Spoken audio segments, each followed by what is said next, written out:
កម្មវិធីបុណ្យសពរបស់អ៊ំស្រីរបស់ខ្ញុំដើម្បីឲ្យអ្នកទាំងអស់គ្នាបានយល់អំពីកម្មវិធីបុណ្យសពបែបប្រពៃណី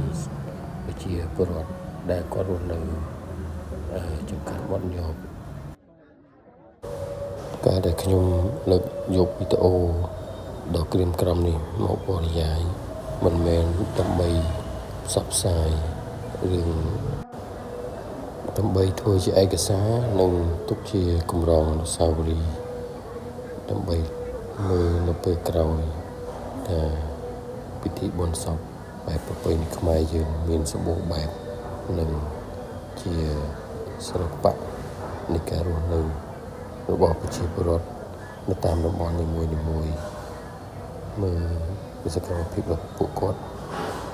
គឺជាការចែកចំណេញបទពិសោធន៍ដល់យើងទាំងអស់គ្នា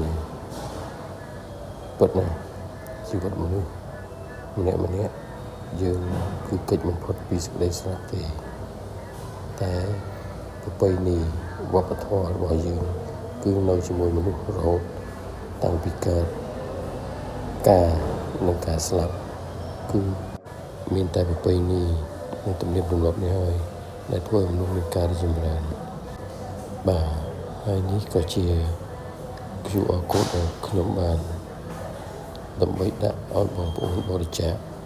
ជាថវិកាដើម្បីខ្ញុំបាទធ្វើវីដេអូបន្តទៀតបាទនេះហើយជាជីវិតចុងក្រោយរបស់មនុស្សយើងម្នាក់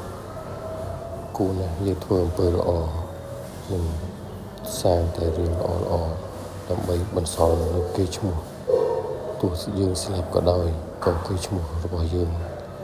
នៅតែល្អ